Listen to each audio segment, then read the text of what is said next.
और वापस फिर आ गया। और नो काक पीटता हुआ नो करके देखा, वो हंसन लग गया। ने बोला कम वक्त तने के 12 साल में के कराया यो? 2 अन्य की कमाई करी, एक अन्य में किश्ती वाला परली साइड में ले जाता, एक अन्य में लो ले जाता, और 12 साल गाड़ का अगर चौड़ा हो रहा काक पीछे।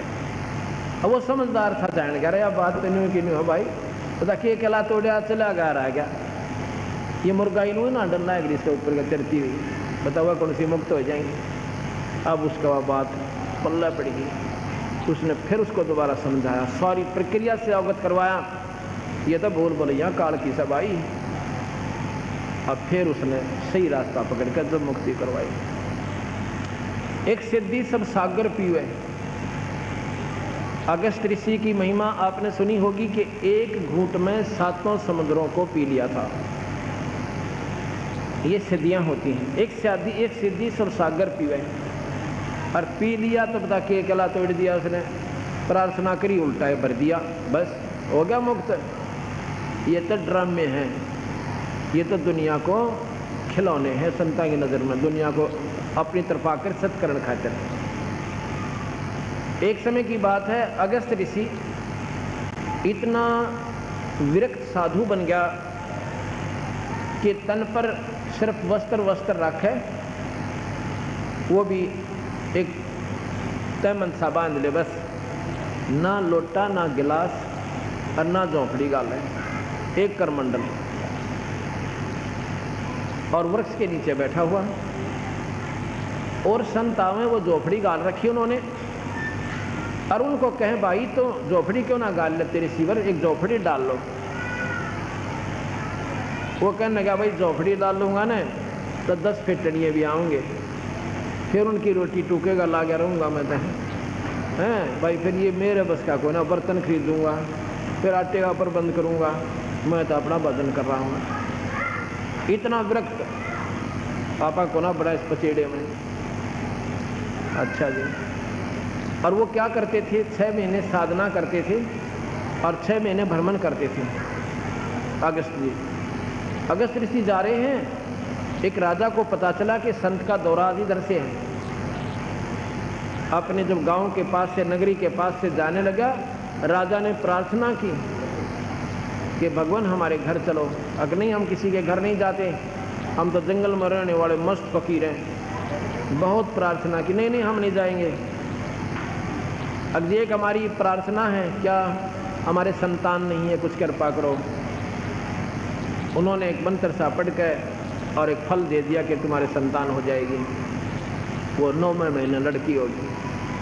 उनको खुशी मनाई, बड़ी मौज होगी भाई। पहले लड़की और लड़के में विशेष भेद नहीं था, इतनी भी जड़ी पड़ी से। अब जब राजा ने पता चला अब महाराज जी आ रहे हैं, अपनी खुशी का ठिकाना नहीं। राजा अपने बताऊंगा महाराज जी को आपकी कृपा से हमारी संतान हुई। संत की अगवानी के लिए, ऋषि की अगवानी के लिए अपनी कन्या को साथ लेकर वो 13-14 साल की होली थी। जब 13-14 साल के बाद उसका फिर उधराना हुआ। अपनी कन्या को सुसज्जित वस्त्रों में, और आप भी और रानी समेत, सेना समेत, सीमा, नगरी की सीमा से बाहर बनी में, और ऋषि जी की अगवानी के लिए गाजे के साथ पहुंच जाता है, चरणों में नमस्कार करता है। हे भगवान आपकी कृपा से इस सपुत्री प्राप्त हुई, आपकी दया होगी हमारे पर। ऋषि बड़ा प्रसन्न हुआ, भाई बहुत अच्छा हो गया। कहने लगे महाराज जी आपने घर चलना पड़ेगा हमारे। अग्नि भी हम घर नहीं जाते।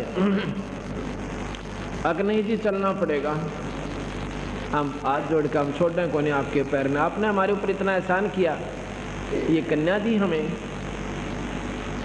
अब क्या होता है। ऋषि कहने लगा 1 दिन रुकूंगा बस, ज़्यादा नहीं, अगली 3 दिन तो दे दो मांगे हमने।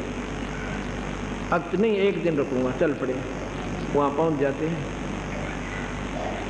ऋषि जी 1 दिन रुके और उस कन्या की ड्यूटी ला दी, बेटी महाराज जी की सेवा कर। देखिए ये अपने जीवन दाता है, तो इसी के कारण आप हमारी गोद में आई हो। अब वो लड़की जियोआ थी और महात्मा की सेवा खूब करी। 3 दिन की मोहलत दे दी, 3 दिन रुकूंगा। 3 दिन के बाद 3 महीने की दे दी। अब 3 महीने रुकूंगा। और तीसरे महीने जब चलने लगे अगस्त ऋषि जी, राजा असरपियाँ की मोहरों की थैली देने लगा। कहेंगे ऐसे नहीं, वचनबद्ध हो जाओ। आक हो गया जी, आप जो कहोगे वो दे दूंगा। अब इस कन्या को मुझे दे दे। अब चाट ले उस सिद्धि ने, और जंगल में धक्के खाई इतने जनती और विरक्त साधु झूपड़ी भी ना गालो। उस कन्या युवराजा के एक नाट्य जो मर गया, मनमानी सब उल्ला शराब दे दे, सारे अपाज हो जाए। और लड़की को साथ लेकर और फिर सारे सांग जोड़े अगस्त ऋषि ने। अब गरीबदास जी कहते मन के, कबीर साहब कहते मन के मारे बन गए बन बस्ती माँ। और गरीबदास के करो युग मन तमानना, ये मन काल है। यु काली नेकपति सब चढ़ा दी से डेढ़ पे। अब थोरों के सब बात बना, अरे नीचे तो काट दिया गदा का उठे। ये सब ऋषियों के प्रमाण दिखा दूंगा आपको। सुरनर मुनिजन 33 करोड़ी और बंदे सभी निरंजन डोरी, ये काल का बंदे हैं। अब इन बातों की जब आपने समझ में आएगी, जब कबीर साहब के महत्व का आपको ज्ञान होगा।